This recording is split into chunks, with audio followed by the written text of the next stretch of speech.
How can I constantly feel like this person means so much to me and at the same time it's so freaking hard to call them back? Whether it's growing up, moving to a new city, or shifting priorities, when adulting hits you hard, friendships can feel overwhelming to maintain, and you wish it was easier to connect like the old times. Then let me share 6 insights that will make connecting with your friends way simpler and fun again. Hi guys, I'm Srishti and welcome to my YouTube channel. I'd like to quickly jump into the insights, but before that,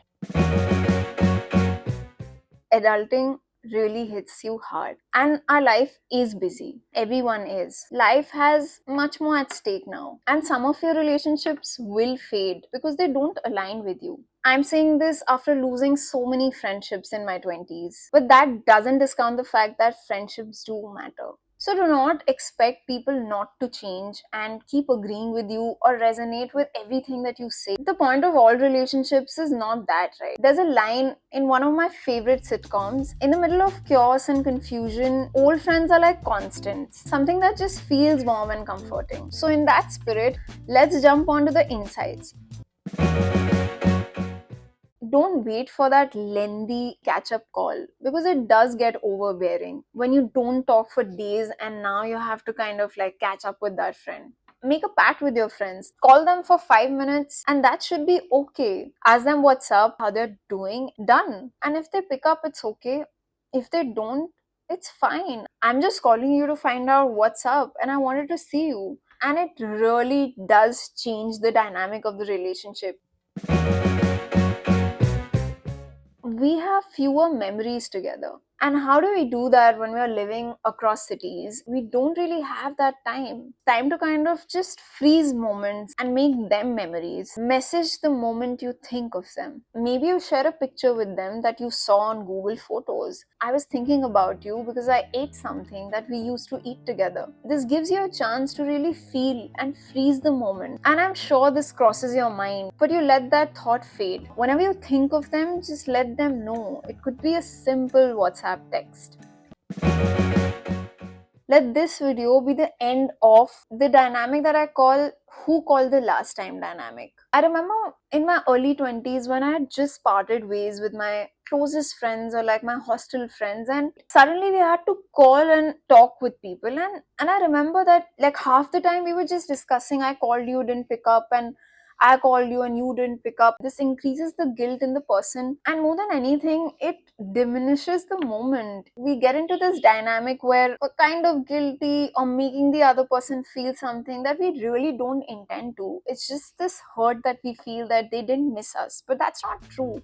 If they picked up your phone or they called you, that means that they want to catch up. So just be here and just be happy that there is someone who calls you. I noticed it in me, like since work got really hectic, I started using my calendar for my workouts and even my meal timings, because when you sit for hours on your laptop and you have meetings going on, sometimes you just lose track of time. And when you can have your work, your workout, everything on your calendar, it does get done. Why do you think that you need a unique way to maintain your relationships? Start putting those weekend calls on your calendar. Have to have those trips that you always keep planning on calendars. Even just starting these conversations with friends might seem new, but just having these conversations in advance increases the chances that that trip does happen. I have been really obsessed as a teenager for my birthdays to coming at like a sober space where I kind of feel that it's just an excuse to communicate your feelings or anything that you really want them to know about your connection. Because of this extreme nature of things or commercialization around this, you sort of kind of shun the idea of like wishing people on their birthdays. If you're not with them or you don't really send something to them, you kind of feel like you're not doing enough.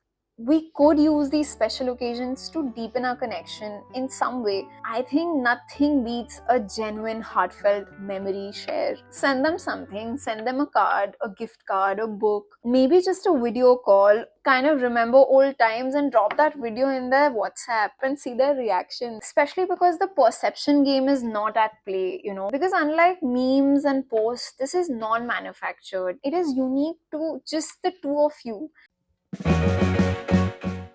I kind of think that voice notes are those secrets that kind of get between those messages and those video calls. Like you try so hard, but you cannot schedule that catch up call that you mean to do. When you actually get on that call, there's only so much that you yourself remember to kind of tell your friend, right? Most of the time, when you're on a call, it's kind of like an attack of memories and happenings in your life, and something about voice notes that gives you that space to kind of express yourself and actually get to deeper notes of what you've been thinking about something that happened in your life. When I'm going on a walk and I'm kind of thinking of my friend, I am free to kind of just talk to them and share about whatever I'm thinking in my zone. Voice notes gives the receiver also the time to process whatever you've said, maybe having a bad day even, and if you send them a voice note, it's such a good surprise. Like, I don't remember not smiling or laughing getting a voice note from someone. I have an analogy that friendship works exactly like investing does. Hear me out. A sum of money that doesn't really add anything to your immediate life except comfort or safety. In your rainy days, that's the only thing that will have your back.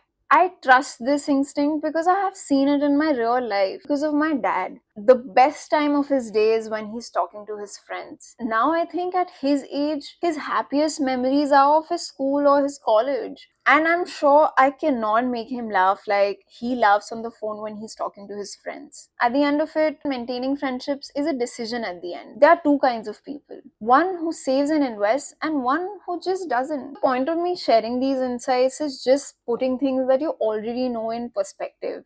Because I'm sure that at least some of the things have crossed your mind, and it's just that decision of letting that thought fade away. I'll leave you with this quote that I heard Simon Sinek say in one of his recent talks. He said that trust is not built by offering for help, but it's actually built by asking for help.